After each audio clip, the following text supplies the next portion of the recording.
السلام علیکم ورحمۃ اللہ وبرکاتہ۔ جشن عید میلاد النبی کے کچھ سوالات، اہم سوالات ہم نے اس سے پہلے 2 ویڈیو میں ہم آپ کو بتا چکے ہیں۔ انہی سوالات کے موقع پر ایک اہم سوال جو یہ کیا جاتا ہے کہ عید میلاد النبی کے دن جلوس کیوں نکالتے ہیں؟ جو منافق قسم کے لوگ ہوتے ہیں، اہل حدیث، وہابی وغیرہ جو بھی فرقے باطلہ ہیں، وہ یہ سوال کرتے ہیں کہ عید میلاد النبی کے دن آپ جلوس کیوں نکالتے ہیں؟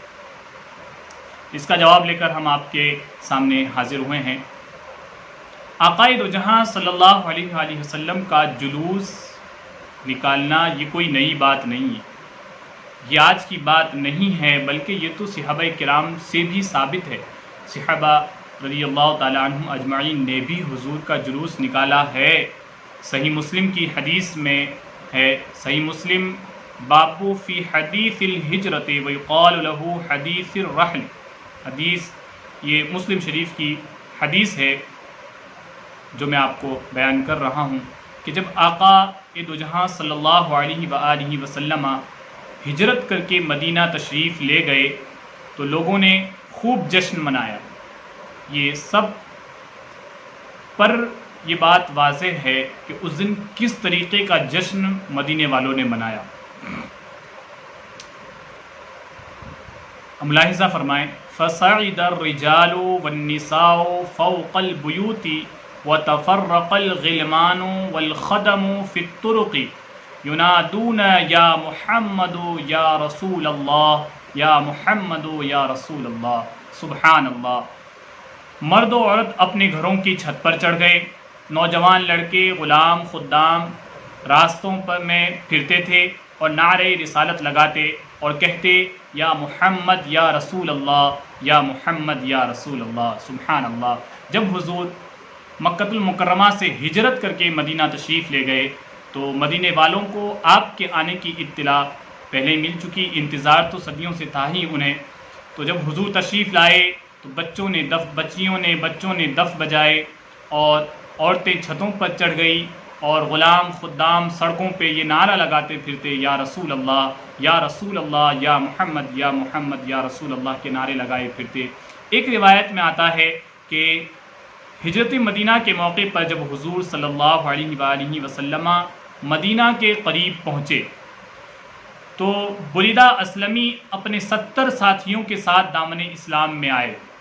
سبحان اللہ، 70 ساتھیوں کے ساتھ دامن اسلام سے وابستہ ہوئے اور عرض کیا کہ حضور مدینہ شریف میں آپ کا داخلہ جھنڈا کے ساتھ ہونا چاہیے۔ پھر انہوں نے اپنے امامے کو نیزے پر ڈال کر جھنڈا بنایا اور حضور کے آگے آگے رواں ہوئے۔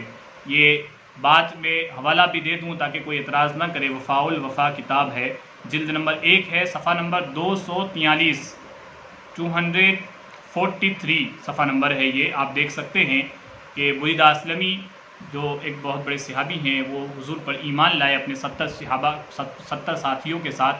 تو انہوں نے جب حضور مدینہ میں داخل ہونے لگے تو عرض کیا رسول اللہ، حضور کی مدینہ میں داخل ہونے کا انداز یہ ہونا چاہیے کہ ہاتھوں میں جھنڈے ہونا چاہیے۔ تو انہوں نے اپنے امامے کو نیزے پر لٹکا کر جھنڈا بنایا اور پھر حضور کو اس شان سے وہ مدینہ میں داخلہ آپ نے فرمایا۔ تو اس سے یہ بات بھی ثابت ہوئی کہ عید میلاد النبی کے موقع پر، جشن عید میلاد النبی کے موقع پر جھنڈا لگانا بھی صحابہ کی سنت ہے۔ سبحان اللہ۔ انشاءاللہ اس بات کو میں آگے اور بھی واضح کروں گا۔ خیر، یہاں یہ بات یاد رکھنے کی ہے کہ جلوس نکالنا یہ صحابہ کی سنت ہے، یہ بات ثابت ہو گئی، اس لیے کہ اگر یہ منع ہوتا تو حضور نے مدینۃ المنورہ کے لوگ جو جشن منا رہے تھے حضور کی آمد کی خوشی میں، انہیں یہ کرنے ہرگز نہ دیا ہوتا۔ تو سبحان اللہ، یہ بات ثابت ہوئی کہ صحابہ نے حضور کا جشن منایا اور جلوس نکالا، مدینے کی گلیوں میں باقاعدہ جلوس نکلے حضور کی آمد پر۔ تو آج عید میلاد النبی کے موقع پر اگر غلامان مصطفیٰ عید کے موقع پر جلوس نکالیں تو یہ کون سی بڑی بدعت ہے جو آپ کو چبھتی ہے؟ پھر یہ سوال کہ عید میلاد النبی جو ابھی میں نے آپ کو بتایا، عید میلاد النبی کے موقع پر جھنڈے لگانا کہاں سے ثابت ہے؟ عید میلاد النبی کے موقع پر جھنڈے لگانے کا ثبوت میں آپ کو دوں، امام سیوطی رحمۃ اللہ علیہ بیان کرتے ہیں، یہ خصائص کبریٰ کتاب ہے، جلد 1 صفحہ نمبر 82، آپ نوٹ کر لیں، لکھ لیں، اور جنہیں شک و شبہ ہو وہ دیکھ بھی لیں۔ کتاب کا نام ہے خصائص کبریٰ، جلد نمبر 1 صفحہ نمبر 82۔ امام سیوطی علیہ الرحمۃ ورضوان فرماتے ہیں کہ حضور اقدس صلی اللہ علیہ وسلم کی تشریف آوری کے وقت حضرت جبرائیل امین 70,000 فرشتوں کی جھرمٹ میں حضور اقدس صلی اللہ علیہ وسلم کے آستانہ مبارکہ پر تشریف لائے اور جنت سے 3 جھنڈے بھی لے کر آئے، ان میں سے ایک جھنڈا مشرق میں گاڑا، ایک مغرب میں، اور ایک کعبہ معظمہ کی چھت پر گاڑا۔ حضرت جبرائیل امین سبحان اللہ، روح الامین نے گاڑا کعبے کی چھت پہ جھنڈا، تا عرش اڑا فریرا صبح شب ولادت، تا عرش اڑا فریرا صبح شب ولادت۔ تو اب یہ بات بھی واضح ہو گئی کہ جب روح الامین نے آقا کی ولادت کی خوشی میں کعبے کی چھت پر جھنڈا گاڑ دیا، تو ہم مسلمان حضور کی آمد کی خوشی میں اگر اپنے اپنے گھروں گلیوں میں جھنڈے لگائیں تو گویا ہم یہ فرشتوں کی سنت پر عمل کر رہے ہیں، سبحان اللہ۔ اور یہ ہمارے ہی مقدر میں لکھا ہے، کسی اہل حدیث یا کسی وہابی یا کسی اور بد مذہب فرقوں کی قسمت میں نہیں لکھا۔ تو یہ 2 باتیں میں نے آپ کے سامنے رکھیں کہ حضور کی آمد پر جلوس نکالنا کہاں سے ثابت ہے اور جھنڈے لگانا کہاں سے ثابت ہے۔ تو حضور کی آمد پر جلوس نکالنا صحابہ کی سنت ہے، مدینہ کی گلیوں میں حضور کی آمد پر خوب جلوس نکالے گئے، مرحبا کے نعرے لگائے گئے، اور آپ کی آمد پر دف تک لوگوں نے بجائے، حدیث میں یہ تک آیا ہے بچیوں نے دف بجائے، ترانے گائے۔ تو یہ سب اہل سنت والجماعت کے نصیب میں ہی تو ہے کہ ہم آج یہ کر رہے ہیں، اپنے گھروں پہ جھنڈے لگا رہے ہیں، حضور کی آمد کی خوشی میں نعتیں گنگناتے ہیں ہمارے بچے اس موقع پر، اور ہم جلوس محمدی صلی اللہ علیہ وسلم بڑی شان و شوکت سے نکالتے ہیں۔ تو دوستو محترم، بلا شک و شبہ تہے دل سے اپنے اپنے علاقوں میں آپ آمد رسول پر جلوس نکالیں اور خرافات سے، خدارہ خرافات سے بچنے کی کوشش کریں۔